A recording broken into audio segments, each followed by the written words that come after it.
வணக்கம் அனுகிரகம் தமிழ் சேனல் நேயர்களே, நான் உங்கள் அன்பான சயின்டிபிக் வேதிக் அஸ்ட்ராலஜர் அஸ்ட்ரோரஞ்சி பேசுகிறேன்.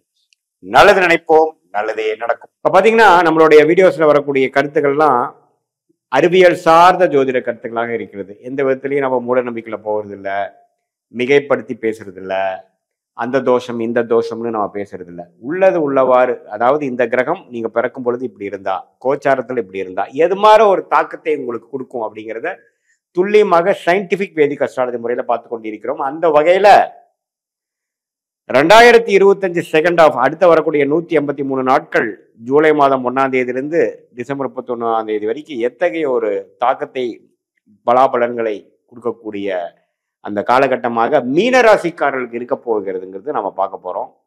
இப்ப பாத்தீங்கன்னா மீனராசிக்காரர்களுக்கு ஜூலை மாதம் பிறக்கும் பொழுதே முப்பெரும் பயிற்சி என்று சொல்லப்படுகிற ராகு கேது பயிற்சி, குரு பயிற்சி, சனி பயிற்சி முடிந்துதான் ஜூலை மாதம் பிறக்கிறது.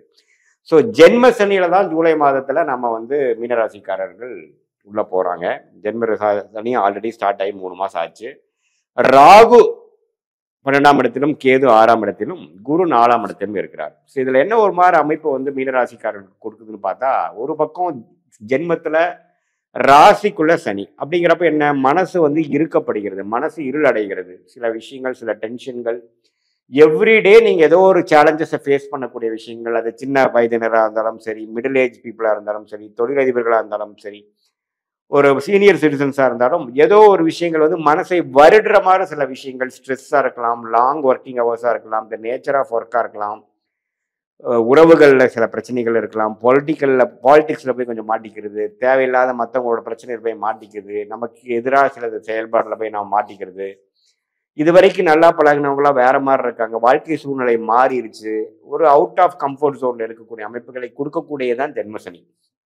இத்தகைய அமைப்பு இருக்கும் பொழுது குரு 4ஆம் இடத்திலிருந்து 10ஆம் இடத்தை பார்க்கும் பொழுது தொழில் முன்னேற்றமும் சேர்ந்து வருது. தொழில மாற்றங்கள் இருக்கு, ஒரு இடத்துல விட்டு ஒரு இடம் மாறுறது, ஜாப் சேஞ்ச் பண்றது, தொழிலில் இன்னும் கொஞ்சம் முன்னேற்றத்துக்காக, உத்வேகத்துக்காக சில முயற்சிகள் எடுக்கிறது, அதில் சில டைம்ஸ் பின்னடைவாகிறது, அதுக்காக இன்னொரு தடவை முயற்சி எடுக்கிறது, இது மாதிரி கடும் போராட்டங்கள் நிறைந்ததும் ஒரு நாளும் ஒரு மாதிரி விடியுது. நாளைக்கு விடிஞ்சாதான் தெரியும் நாளைக்கு என்ன பிரச்சனை வெடிக்க போகுதுங்கிற மாதிரி ஒரு அன்சர்டனான ஒரு டைம் கொடுக்கக்கூடியவர் தான் ஜென்மசனி. அதுல நீங்க ஸ்டார்டிங் ஸ்டேஜில் ஜூலை மாதம் முதல் டிசம்பர் மாதம் வரைக்கும் பார்த்தீங்கன்னா, குறிப்பா உத்திரட்டாதி நட்சத்திரக்காரங்க, புரட்டாதி நட்சத்திரக்காரங்களாம் கொஞ்சம் பாதிப்பாகக்கூடிய. இப்போ பார்த்தீங்கன்னா புரட்டாதி நட்சத்திரக்காரங்க முழுசாவே மீனராசியில் இருக்கிறவங்களுக்கு ஜென்மசனினா என்னங்கிறது தெரிவிக்குது.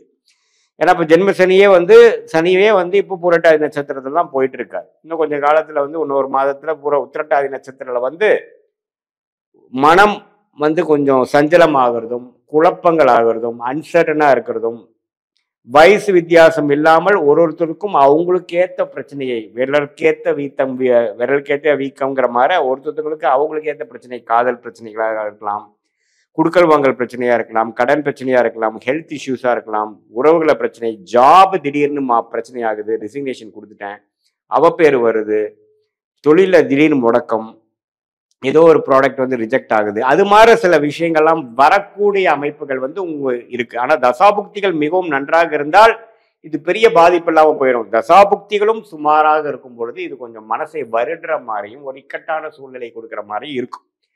இது எப்படி நம்ம ஜெயிக்க போறோம்னா, குரு 10ஆம் இடத்தை பார்க்கறதுனால தொழில் வேலை போகும், அதுக்காக வேலையே தொழில் நின்றாது. ஆனா சில மாற்றங்கள், சில விஷயங்கள் கண்டிப்பாக இருக்கக்கூடும்.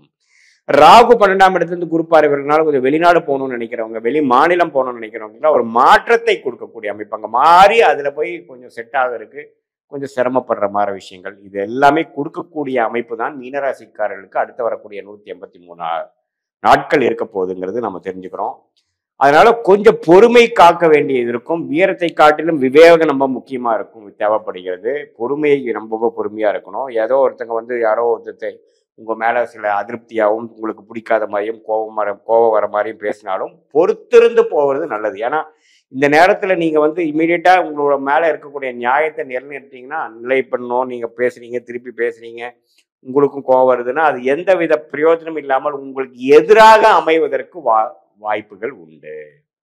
அதனால வீரத்தை காட்டிலும் விவேகமாக இருக்கக்கூடிய காலம் என்பதை நம்ம தெரிந்து கொள்ளணும். இது வந்து ஒரு பொதுவான பலனை தவிர உங்களுடைய ஜென்ம ஜாதகத்துல எப்படி இருக்கு அது மாதிரி பொறுத்து தான் நமக்கு துல்லியமான பலன் கிடைக்கும். இது பாருங்க, இளைய பீப்புள் மாதிரி ஒரு 20 வயசு 25 வயசுல இருக்கிறவங்க, காலேஜ் படிக்கிறவங்களுக்குலாம் காதல் விஷயங்கள் கைகூடுது. இந்த நேரத்துல தான் கெட்டு போறது, கொஞ்சம் தப்பான ஒரு பழக்க வழக்கங்களை போகிறது, பெண்கள் வந்து கொஞ்சம் மன சஞ்சலம் ஆகுறது, இது மாதிரி விஷயங்கள்லாம் கொஞ்சம் இருக்கு. அதனால கொஞ்சம் கேர்ஃபுல்லா பார்த்துக்கணும், மனசையும் உடலையும் ஆரோக்கியத்தையும் நம்மளுடைய நல் ஒழுக்கத்தையும் பார்த்துக்கணும்னு சொல்றோம். இதே வந்து உங்களுடைய தசாபுக்திகள் கொஞ்சம் சிறப்பான தசாபுக்திகள் நீங்க பிறந்த ஜாதகத்தில் நல்லா இருக்கும் பொழுது நாம் சொன்ன கொஞ்சம் சாதகமற்ற பலன்கள் குறைவாகவும், சொன்ன தசாபுக்திகள் அதுவும் கொஞ்சம் மோசமான ஒரு 6ஆம் வீட்டு அதிபதி திசை, 8ஆம் வீட்டு அதிபதி திசை, கொஞ்சம் நீச்ச திசை, கொஞ்சம் 8ஆம் வீட்டுல போய் பாவத்துவமா சனி செவ்வாய் ராகுக்கு எதில் இருக்கக்கூடிய திசைகளாக இருந்ததுன்னா இன்னுமே கொஞ்சம் பிரச்சனைகளா இருக்குங்கிறது நம்ம தெரிஞ்சுக்கணும். அது வந்து ஒரு பொதுவான பலன் தான் நீங்க நினைச்சுக்கணும்.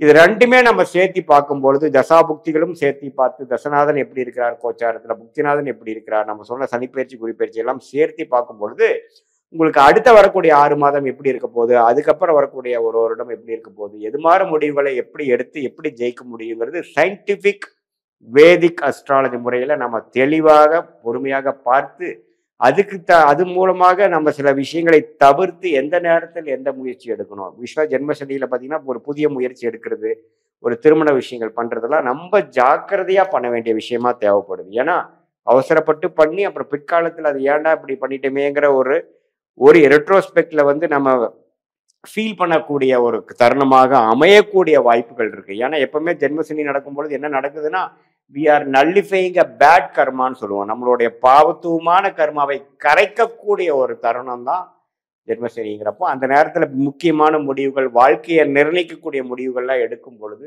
மிகவும் மிகவும் கவனம் தேவை. அல்லது முடிஞ்ச வரைக்கும் அதை அடுத்த வருஷத்துக்கு தவிர்ப்பது, தள்ளி போடுவது ரொம்ப நல்லதுங்கிறது நான் கேட்டுக்கொள்கிறேன்.